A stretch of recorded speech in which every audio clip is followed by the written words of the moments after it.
Alright, everybody, back with another edition of Everyday Hoops. Hope you guys are having a good one. Today, we're going to be recapping the two game fours from yesterday, the Heat Knicks, Lakers Warriors. Two very good games, very huge games as well. I'm very excited. The rest of these playoffs, we got a couple game fives tonight.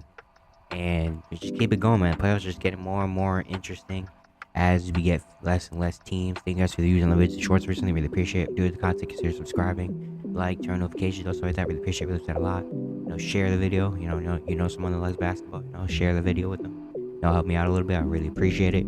And yeah, I don't want to waste any more of your time. Let's get right into it. So the first game we had yesterday was game 4 of Heat Knicks. Huge game. Heat up 2-1. Still in Miami. No Emmanuel quickly in this game for the Knicks because that ankle injury he suffered in game 3. He came out and jumped on them early. Jimmy Butler was hitting shots early. Bam being aggressive early. The Knicks guys like Jalen Brunson, Julius Randle weren't really taking shots early in this game, which is very interesting. The Heat were making a lot of turnovers and getting easy shots for the Knicks. Late in the quarter, came back. Quentin Grimes hit a couple threes. Julius Randle started hitting shots. Jalen Brunson started hitting shots, and then it was a 1-point game at the end of the first. Go to the second quarter. The Heat outscored the Knicks 25-18 in the second quarter.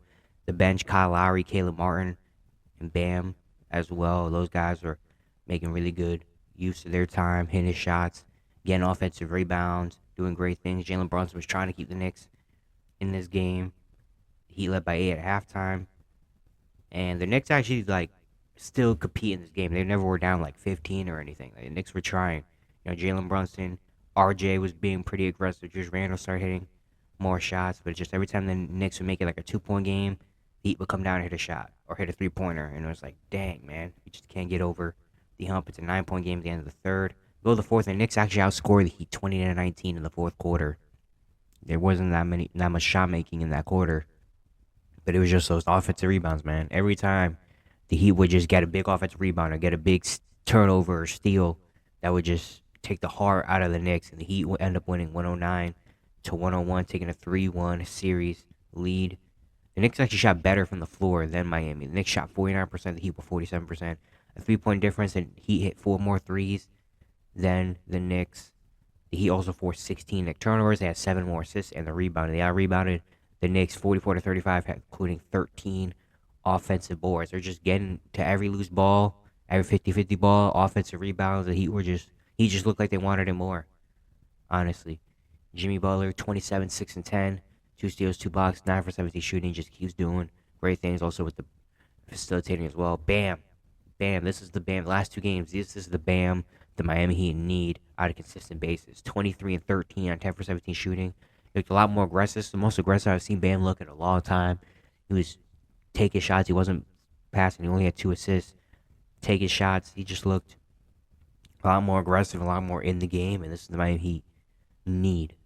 This type of Bam Adebayo, the aggressive Bam Adebayo, I think, to really unlock their full potential.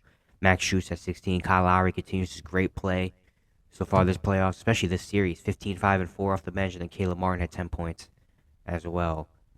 He just are playing a really good game right now on both ends. Defensively, they're forcing a lot of turnovers. Mucking it up, getting the loose balls, and offensively, the guys like Jimmy and Bam are doing their thing. But then they're getting Kyle Lowry contributing, Max Strus, Caleb Martin. Sometimes it's Gabe Vincent, sometimes it's Kevin Love. They're just getting this contribution that we haven't really seen in the regular season, and it's just been insane to see. Meanwhile, for New York, Jalen Brunson had 32 and 11 assists. He was trying out there. RJ had a pretty solid game with 24, 4 and 3, shot 9 for 16. Randall had 20. He did foul out mid fourth quarter. Not an amazing game, but he had a solid game. But it's just the role players, man. The Knicks role players have been probably one of the most disappointing things in this series. The Knicks role players have not really stepped up like they did in the first round series. And in the first round series, the Cavs just looked bad. So the Knicks actually kind of got by with guys like Quentin Grimes and Emmanuel Quickly not really doing much. But in this series, the Heat are really in there. And the role players just aren't really stepping up. Quentin Grimes was 3 for 7. He got put back in the starting lineup. He looked better, but still very tough shooting day. Mitchell Robinson hasn't looked great in this series at all. 6.7 rebounds. He's been getting outplayed really in this series. Josh Hart had a tough shooting game, just 2 rebounds. Isaiah Hartenstein only played 15 minutes. Obi Toppin played 6 minutes, hit 2 shots. Emmanuel Quickly didn't play. Last game was his best game, but besides that, he hasn't really had a great playoff run either. Just the Knicks role players just I kind of been fumbling it for the Knicks. Guys like Quentin Grimes, Josh Hart, Obi Toppin, guys that usually in the regular season they could come in and you could count on them to hit a couple shots and make plays. They haven't really been doing that in the playoffs, especially in this series where the Heat role players have been stepping up big time and the Knicks role players aren't. It's just a big difference there. And also Julius Randle after the game talking about all the loose balls and 50-50 balls that the Heat got, saying, I don't know, maybe they wanted more. I guess maybe that putting kind of pressure on their team, like, hey, like we gotta want this. We gotta come out here and actually play and be aggressive and stuff like that. But yeah, it's just the Knicks players aren't really hitting shots, honestly. And now it's 3-1, and yeah, the Knicks are one game away from getting back to the conference finals. What the heck? The Miami Heat are gonna go back to the conference finals potentially. What the heck is this, man? Crazy. And then the next game, Warriors Lakers, a huge game 4. But yeah, what a game this was. It was very back and forth early in this game. Anthony Davis was making some really nice plays for the Lakers. For the Warriors, Steph Curry was doing a lot. And it was really close at the end of the first quarter. It was 22-21. Go to the second quarter. The Warriors actually outscored the Lakers 31-27 in the second quarter. Draymond Green starting to get involved. Steph still making plays as well. Gary Payton was inserted into the starting lineup, and he actually had a really good game as well. The Lakers just didn't look like they were playing with the same energy that they were in last game. And despite that, they're still only down 3 points at the end of the first half. We go to the third quarter. Lakers start coming out with some energy. LeBron making plays to Austin Reeves. Austin Reeves, a big game. He started hitting shots. That's big for the Lakers. But then as soon as that happens, the Warriors come out and go on a big run. Steph Curry making assists. Gary Payton is making great plays. Easy layups. He had a three-pointer. I was like, what the heck? And LeBron was doing some weird stuff. He took a random pull-up 3, missed the mid-range, had a turnover. He had a bad sequence. And the Warriors took a double-digit lead because of it. Then the Lakers fight back. It's only 7 at the end of the third quarter. In the fourth quarter was crazy. Lonnie Walker gets inserted, hits the first 3-pointer of the quarter. Lakers go on a 8-0 run, take a 2-point lead at the start of the fourth quarter. Steph Curry's trying to make every play happen. He's hitting threes, he's getting to the rim. He's making plays everywhere, even on defensive end, taking charges and stuff like that.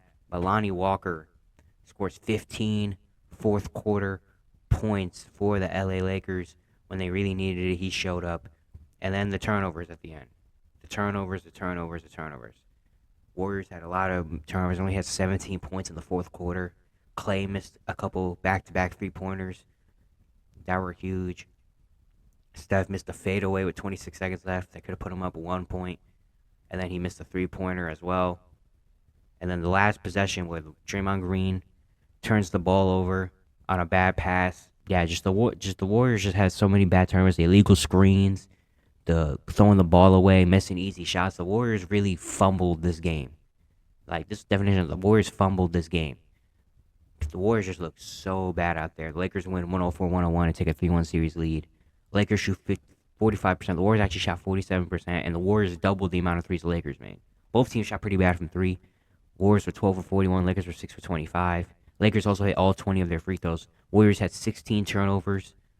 Like this, looking at the box score alone, this was a win for the Warriors. But just the fourth quarter, man, they just really fumbled out there. Turnover after turnover, missed easy shots. Klay Thompson had a pretty bad shooting night, and it just looked pretty bad for them. For the Lakers, LeBron, 27, 9, and 6. He had a pretty good game, even though shot 10 for 25 from the field. He played pretty solid. AD, 23, 15, 3 steals. Didn't have a block in this game.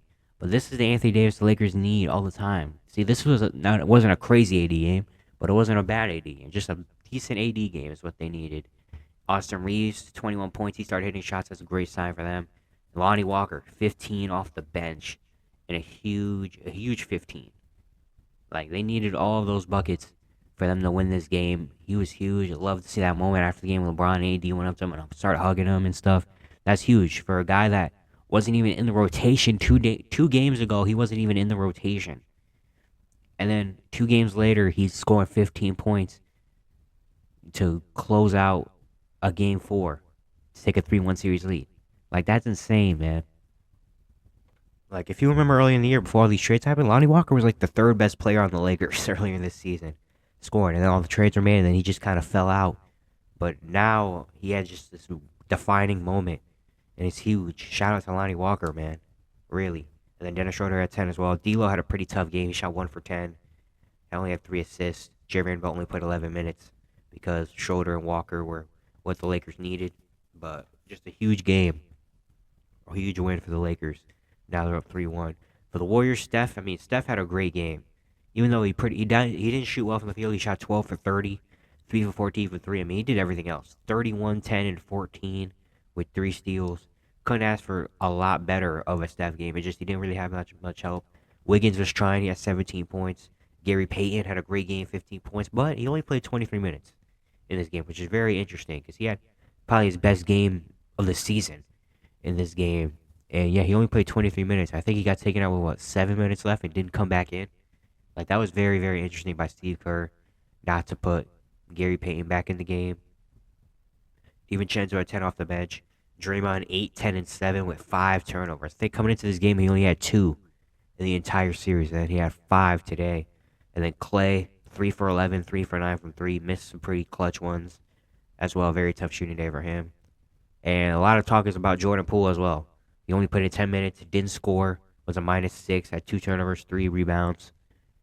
And it was a point after the game where he had his press conference after the game in the locker room.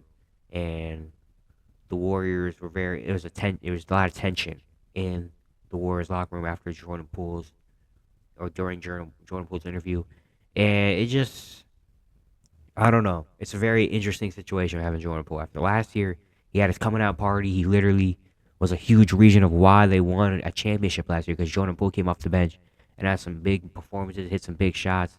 They paid him a deal that could be worth up to $140 million. And he just has not looked anywhere near that. In the regular season, he has some moments, but you could tell.